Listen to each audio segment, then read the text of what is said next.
नमस्कार साथियों, मैं किसान का बेटा कान्हा धनगर और आपके अपने चैनल कान्हा सर ऑफिशियल में आप सभी समस्त दर्शकों का हार्दिक स्वागत एवं अभिनंदन है। आज मेरे समक्ष ऐसी हस्ती मौजूद है जो शायद आपसे जिससे आप परिचित ना हो। जी हाँ, मैं आपको बता दूं, मेरे साथ मौजूद है पूजा बघेल जी, जो पहलवान है। पहलवानी में एक अच्छा परचम लहरा चुकी हैं। जी हाँ, एक महिला होते हुए भी कभी इन्होंने ये नहीं समझा कि मैं एक महिला हूँ, मैं एक गर्ल हूँ। आज इनका नाम पूरे उत्तर प्रदेश में नहीं बल्कि पूरे भारत देश में गूंजता है। तो मेरे साथ मौजूद हैं पूजा बघेल पहलवान जी। तो पहलवान जी, बहुत बहुत स्वागत है आपका। नमस्कार। हमारे दर्शक जानना चाहते हैं क्या स्थिति रही कि आपने पहलवानी को चूज किया। आजकल के युवा लड़के भी तो पहलवानी में नहीं जाते हैं, तो आपका ये मोटिव कैसे रहा कि मुझे पहलवान करनी है? पहलवानी के लिए बहुत सारी चीज़ें होती हैं जो नॉर्मल नहीं है। बेसिकली हर व्यक्ति के अंदर नहीं पाई जाती। पहलवानी का एक अपना मोटो होता है। वो कहते हैं ना गांव में कि जिस एक कहावत कहते हैं, हाथ का सच्चा लंगोट का पक्का। बिल्कुल। ये पहलवानी के ऊपर बखूबी सूट करता है। जिस किसी ने भी कहा, बहुत अच्छा कहा है। कहाँ कहाँ तक आप लड़ चुकी हैं, कुछ पहलवानी कर चुकी हैं? मैं स्टेट, नेशनल और इंटरनेशनल, रसिया के लिए मेरा सैम्बो रेसलिंग से चयन हुआ था इंटरनेशनल के लिए। और जूडो भी मैं नेशनल खेल चुकी हूँ, ऑल इंडिया यूनिवर्सिटी खेल चुकी हूँ, रेसलिंग भी। और मुझसे छोटी वाली सिस्टर अभी एशिया और वर्ल्ड खेल चुकी हैं। और भारत केसरी में भी उसका मेडल रहा, पोजीशन रही है।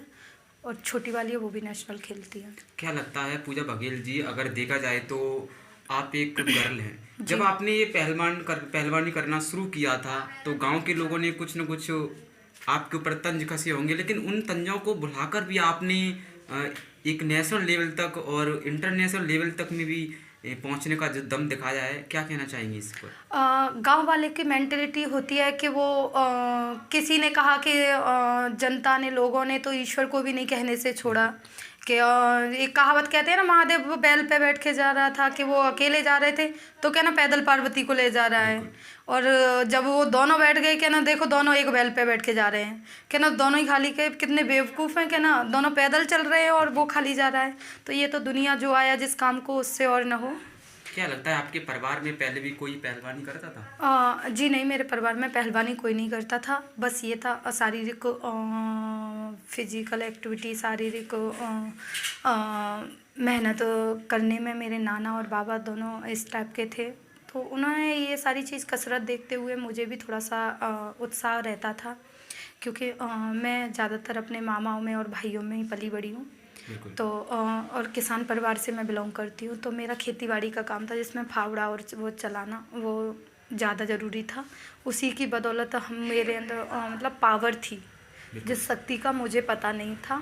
और एक बार ऐसे ही चांस मिला, कहते हैं ना ईश्वर ने, तो फिर मैंने वो देखने के लिए गए थे, देखने की बजाय मैंने उसे खेलना उचित समझा। कितनी उम्र थी जब आपने सोचा कि मैं पहलवानी कर सकती हूँ? मैं जब वो लगभग 14 साल की थी, जब मैं पहली बार अपने आगरा में ही कुश्ती लड़ी थी। तो 14 साल की एज में जब मैं कुश्ती लड़ी थी, उस समय वेट मेरा था 25 के समथिंग। तो ऐसी कौन सी स्थिति रही कि आपने ऐसी कोई कुश्ती आपकी गांव लेवल की या क्षेत्र पंचायत लेवल की, जिस कुश्ती ने आपका रुख बदल दिया हो, जो कुश्ती आपके जीवन में, आपकी लाइफ में एक इंटरेस्टिंग, लाइफ चेंजिंग के साबित हुई हो? हाँ, मेरे 2009 में जो जॉन मिल्टन पब्लिक स्कूल में जो पहली फ़ाइट हुई थी, वहीं से मेरे अंदर एक कुश्ती को लेकर एक उत्साह फील हुआ। मुझे लगा कि पहलवानी भी कोई चीज़ और मैं इससे अपनी भी रक्षा कर सकती हूँ, मैं अपनी पावर का भी इसमें अच्छे से इस्तेमाल कर सकती हूँ, मैं परिवार और समाज से अपने गांव का नाम रोशन कर सकती हूँ। मुझे इससे लगा था और इसीलिए मैंने अपनी जी जान लगा दी थी। मैंने अपनी बहनों को भी उसी में डाल लिया, क्योंकि मुझे पता था कि इसमें एक तौर तरीके जो मेरे घर में थे, उन चीज़ों को मैं ले कर के चली थी। तो मुझे कहीं ना कहीं इसमें अपना भविष्य भी नज़र आया, क्योंकि मैं मन धन तन सब उसी में लगाना चाहा। सिस्टर अगर देखा जाए तो उत्तर प्रदेश में लगातार जी लड़कियों के ऊपर अटैक किए जा रहे हैं, लड़कियों का गैंग रेप है, हिंसक घटना है, तेजा फेंकना है, ये आम बात हो चुकी है। जी जी जी। तो आप जिस तरीके से आपने इस लाइन को चुना है तो बहुत ही काबिल तारीफ है आपकी। तो आप और भी जो हमारे भारत देश की बेटियां हैं उनके लिए क्या संदेश देना चाहेंगी? मैं उन बच्चियों के लिए यही संदेश देना चाहूँगी, उन बहनों के लिए जो अपने आप को जितना वो डेली रूटीन में वो हर चीज़ को लेकर चलती हैं, अपनी फैसिलिटी को लेकर के, अपनी या अपने रहन सहन को लेकर, उसी तरह से उन्हें फिजिकली एक्टिविटी के लिए भी पता है प्रेरित होना चाहिए।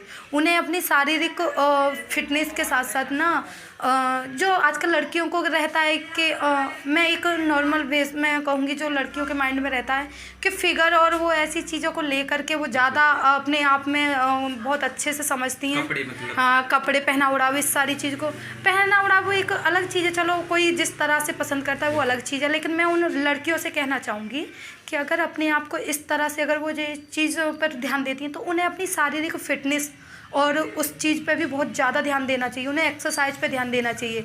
उन्हें अपने अंदर एक अबला नारी की बजाय उन्हें एक अपने अंदर जीजाबाई लक्ष्मीबाई रखनी चाहिए, क्योंकि लड़की के आँखों में भी इतना तेज होता है कि वो चाहे जिस खतरे को अपने आप से दूर रख सकती हैं अगर वो अपने आप को पहचान जाए तो।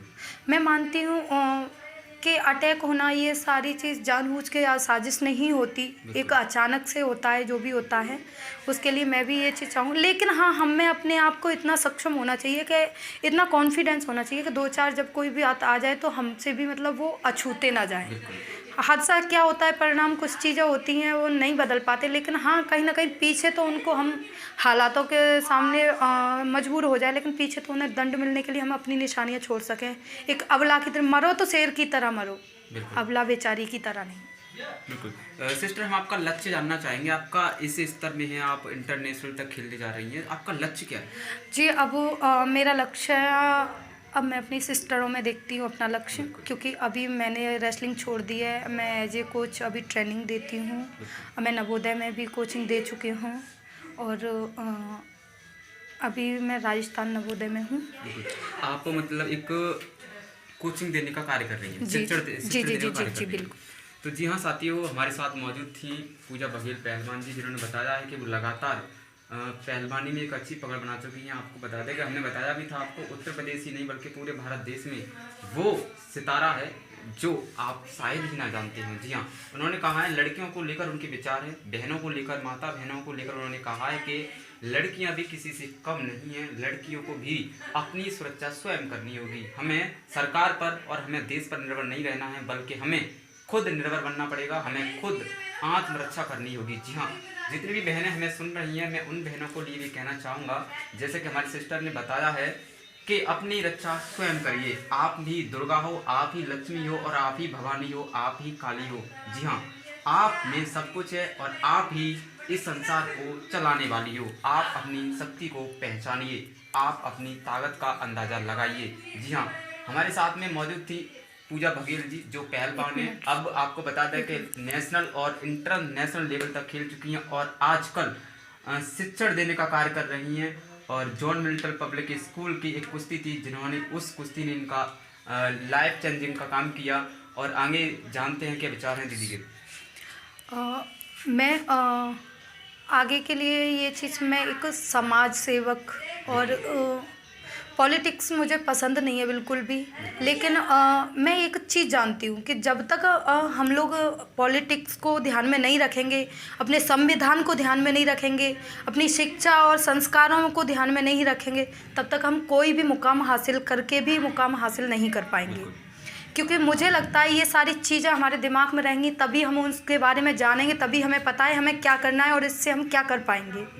इस सब के लिए हमें इन सारे विषयों पर बहुत बारीकी से ध्यान देना होगा। जब आजकल पढ़ रही हैं, पढ़ने के साथ साथ ना इन्हें समझना और फॉलो करना बहुत अनिवार्य है, बहुत ज़्यादा ज़रूरी है। अगर हम राजनीति को नहीं समझेंगे, नहीं पहचानेंगे, तो हम पर अनजान व्यक्ति भी आकर के शासन कर लेगा। और ये सारी चीज़ हम किसी और को करने के लिए खुद ही उन्हें इस काबिल बताते हैं जो वो हम पर शासन करें। हमें खुद उस चीज़ का क्या सही क्या गलत पहचान करने की ताकत होनी चाहिए, शक्ति होनी चाहिए। मैं ये सभी के लिए कहना चाहूँगी, चाहे वो किसी भी वर्ग से हो, किसी भी हो, अपने संविधान को लेकर, अपने इतिहास को लेकर गंभीर रहना सीखो। जय जय भारत। तो साथियों, जैसा कि बताया है दीदी ने कि लगातार बहनें क्षेत्र में आगे आती रही हैं। आप ही लक्ष्मी बाई हो, आप ही दुर्गा हो, आप ही अहिल्या बाई हो और आप ही लक्ष्मी हो, आप ही भवानी हो। अपनी ताकत को पहचानिए। मैं उन बहनों के लिए भी दोबारा कहना चाहूँगा कि आप भी किसी न किसी फील्ड में आगे निकल कर आइए। अगर आपके ऊपर कोई भी आरोप लगाता है या कोई भी आपके ऊपर अटैक करता है तो उसका आप एक दुर्गा की तरह सामना करिए। जय हिंद, जय भारत, जय जवान, जय किसान।